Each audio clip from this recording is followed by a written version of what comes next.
Même avec un merge Ferrari, on peut être objectif quand on parle de Red Bull. Surtout quand ça fait 17 ans qu'on n'a pas eu le moindre titre constructeur. L'humilité nous rattrape. À Abu Dhabi 2023, Max Verstappen vient de conclure une saison stratosphérique aux mains de la redoutable RB19 pour s'adjuger une 19e victoire sur 22 grands prix disputés.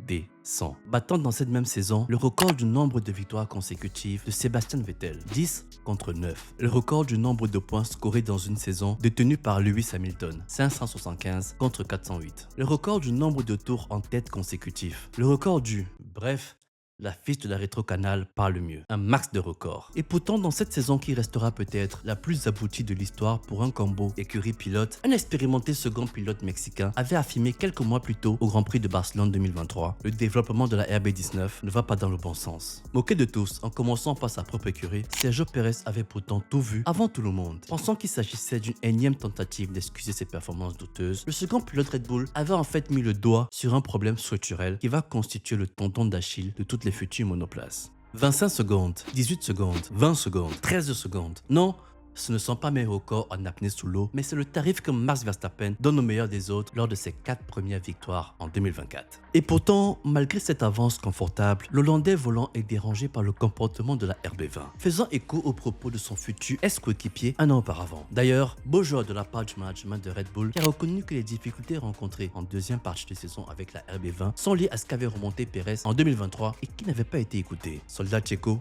le quartier se souviendra de toi. 2024 n'a pas été seulement tumultueux sur la piste. Ça avait déjà commencé de façon bien crade dès février avec le scandale impliquant Christian Horner et une employée de Red Bull. Scandale qui avait d'ailleurs été utilisé par le clan autrichien de Red Bull soutenant le docteur Marco pour faire un putsch contre Christian Horner soutenu par le clan thaïlandais. Le coup d'état a échoué.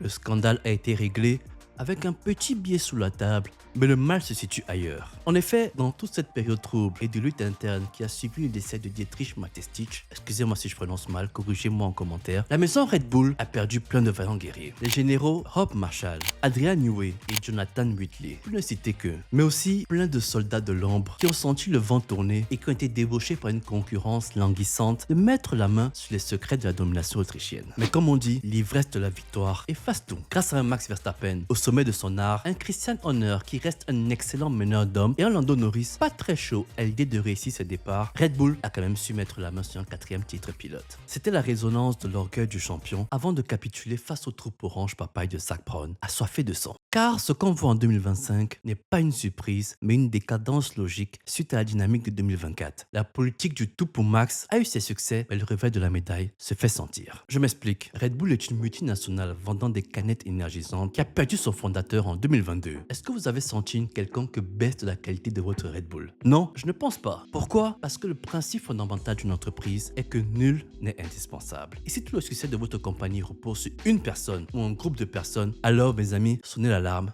car l'heure est grave. Sauf que Red Bull Racing n'a pas appliqué ce principe et s'est rendu dépendant de Max Verstappen qui le leur a rendu au centuple. Mais laissez-moi vous donner des faits pour étayer mon propos. Si vous retirez les points de Max Verstappen, Red Bull a un total de 7 points.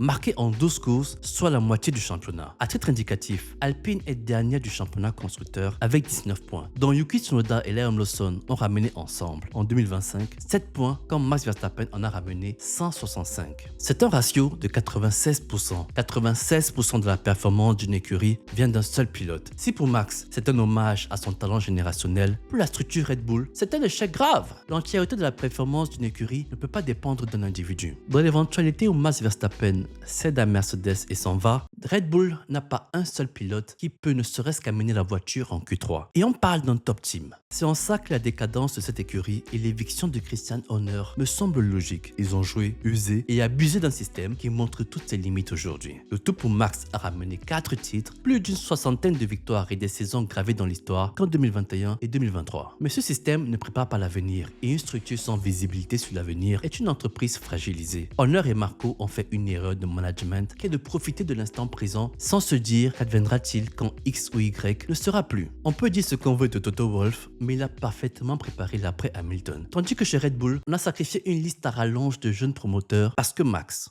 Dieu merci, il semble avoir quelques beaux prospects, Isaac Hadjar et Arvin Lemblad en tête d'affiche. Mais pour conduire, quelle chimère de monoplace. Les mêmes qui ont envoyé au tapis Pierre Gasly, Alex Albon, Sergio Perez, Liam Lawson, Yuki Tsunoda. Et en supposant que le département technique se rappelle encore comment construire une monoplace saine, elle sera propulsée par quoi en 2026? Le partenariat avec Ford est aussi fiable que la monoplace d'Antonelli.